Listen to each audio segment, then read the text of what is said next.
Hello and welcome. Today is just a quick update because the house renovation is continuing and I've had so little time to come up here that I just think the plot is looking extremely worrisome from the weeds perspective. I have a plan. I'm not too concerned, but so many videos that you see of people like me and a lot of volunteers is everything's rosy. Well, let me show you when it's not rosy and what I hope to do about it. Okay. On my left hand side to your right is garlic, all emerging, fantastic, hardly any weed. The bigger plants are cabbages that are chopped down and are regrowing. Doesn't worry me in the slightest. This bed does worry me because this was buckwheat and fenugreek. Fenugreek didn't germinate.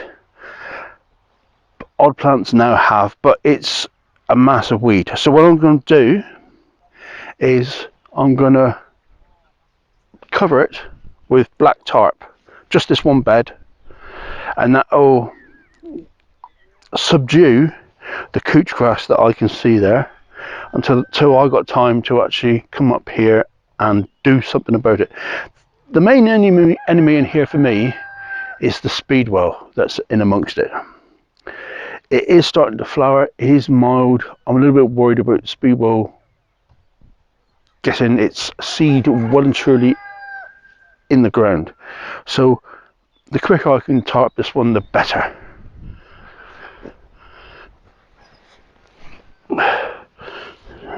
These little blue flowers, I believe, are speedwell. A pain in the ass weed that you really got to make sure it doesn't set seed. So this is one area that I will cover very soon. There's your fenugreek. The buckwheat has long since gone over, given up the ghost. Now these really start going to pot here. This is just pure weed seed. This was tomatoes, this was onions. This is weeds coming up from my compost from that I've saved. This is nothing to do with this plot whatsoever. This is purely weed seed from my compost, which is a concern. It shows that the hot composting method that I've used, and I will examine this later on and try and find out why this hasn't worked to destroy the weed seed, but this is complete disaster from the longer term perspective. Easy to remedy because I'll just tarp these possibly even today, and that'll kill these off, and these will be basically a green manure crop. So no disaster there. Down the bottom half here, this is a problem in as much as that it's unpicked squash and pumpkin area. That's fine because I can pick them still, that's not a problem. But the couch grass has got its feet back in here, so this is going to have to be readdressed once again. This is due to inaction, staying away from the plot really since August due to drought, and then September, October have been busy months with the house renovation and a seized gearbox in the car. If we just take a look over here, over there, that's my car. It'll be there for a long time now because the gearbox is completely seized, chewed itself up a month ago. So I am without a vehicle to harvest seaweed, leaves, all the free stuff. Oh, what a frustrating time. The next bed over, however, though, is the same, but this bed is a real concern. This was the celery that I just didn't get to put, but look at these giant molehills here. These are huge. They're right way through the beetroot crop. I didn't have time to harvest. The Swiss chard is all the same here.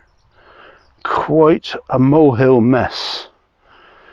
Or it could be rabbits, I don't know.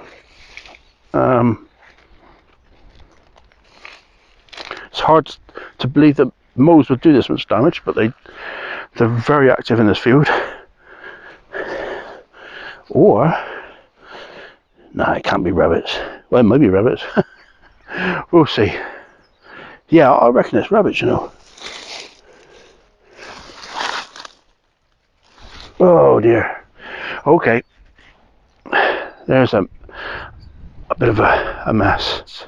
This is actually green manure. This is mustard that did not germinate during the summer when I sown it. I harvested it, and then I sowed winter tares.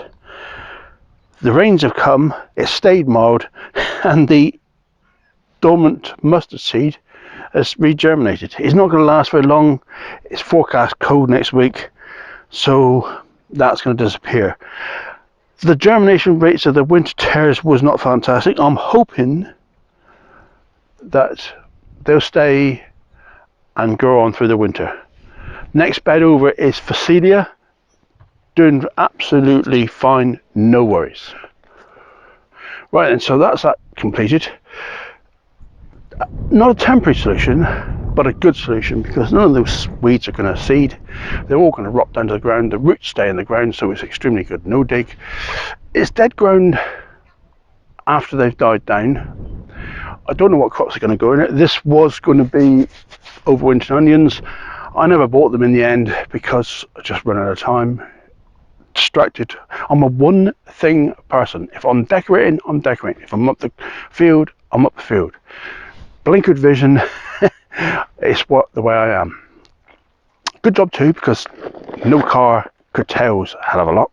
Anyway, I'm waffling, so I'll bid you farewell and say thank you very much for watching. If you've made it this far, please do give us a thumbs up. It all helps. See you on the next one, guys. Bye bye.